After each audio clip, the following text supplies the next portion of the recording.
Spring is here, and yet the snow continues to fall. It's the perfect time to get cozy and cook another comforting meal to get through this frosty day. If you're new here, welcome. This is a space for the cozy girls, especially the moms committed to consciously loving themselves and their little ones. My toddler has officially entered her picky eating phase, so in this series I'm sharing the quick recipes she actually eats for other moms struggling too.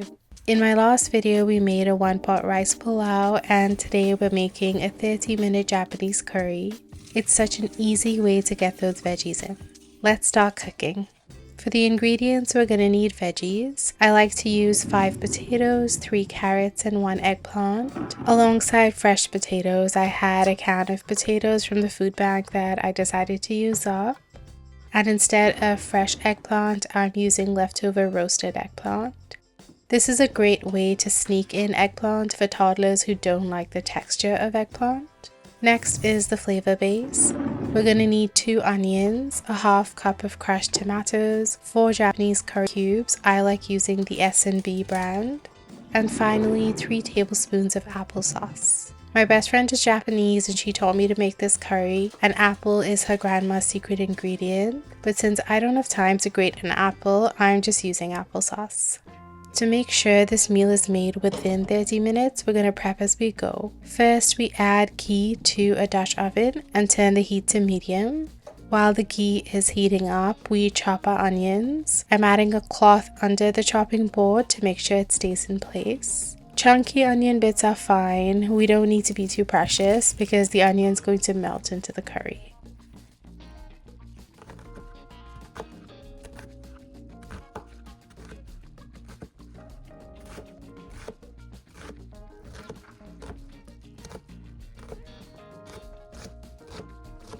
Once the ghee is melted and the pot is heated, we can add the onions. Make sure to break the layers apart so that the onions cook evenly.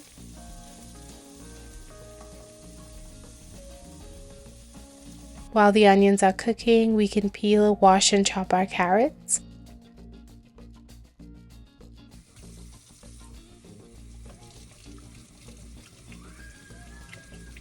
Again, chunky bits are fine unless your toddler is not a fan of carrots and you'd prefer to cut them small. As long as the veggies are all approximately the same size so they're cooked by the same time, we're good.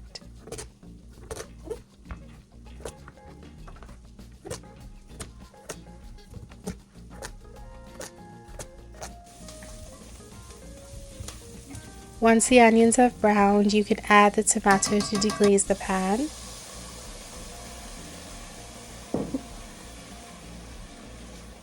And let that simmer until the tomato cooks down. Since my carrots were chopped already, I decided to set those aside and start on my potatoes. I'm basically cutting the veggies in the order of hardest to softest veggie because that's the order that I'm going to add them to the pot. This way, by the time the hardest veggie is done cooking, the softest veggie will also be done cooking. I peeled my potatoes and then noticed the tomatoes in the pot had cooked down, so it was time to add the carrots. I mixed everything together and then put the lid on to help the carrots cook a little faster. I then washed my potatoes and cut them into chunks.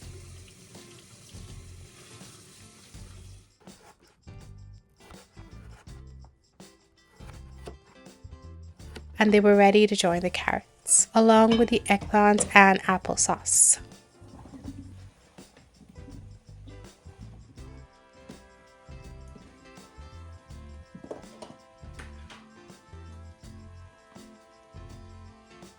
I filled both containers with water to make sure we got every last bit of eggplant and applesauce, and added that to the pot as well. Just enough water to cover the veggies.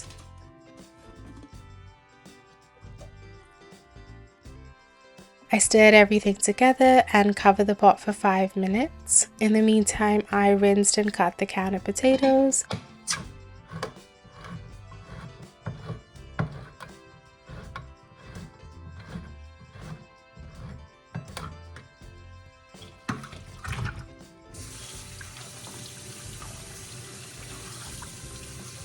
This was my first time using canned potatoes. I wasn't a huge fan of the texture, but since I had it, I figured I'd finish it off.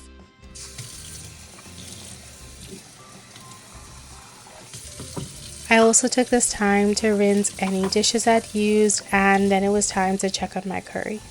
Things were moving along, so I added the canned potatoes. They were already cooked, but I wanted them to absorb some of the flavors of the other vegetables, so I decided to throw them in for the last 5 to 10 minutes. While waiting for my curry to finish, I threw away food scraps and tidied and wiped my counters.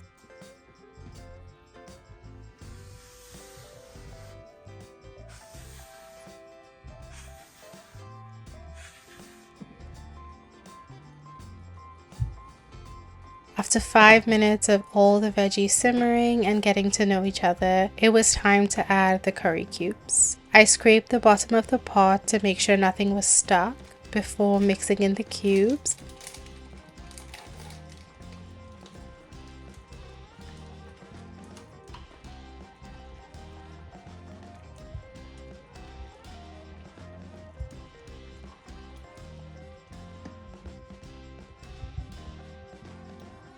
And covering the pot to simmer for another 5 minutes.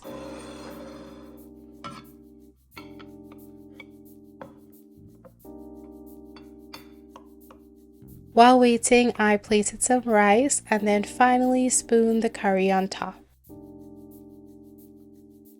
This is hands down one of my favorite meals. I have to rate it 10 out of 10. It always reminds me of my best friend, so I make it whenever I miss her to feel a little closer to her. My toddler is a big fan of this Japanese curry, and I love that I get to share such a special meal with her. I really hope you try this recipe, and if you're a mom, I hope this curry gets your toddler to eat their veggies. If you're looking for extra support with meal prepping and finding more peace in your household routines, I'd love to help. You can check out my one-on-one coaching sessions in the description below. Otherwise, stay cozy, and I'll see you in the next video. Bye!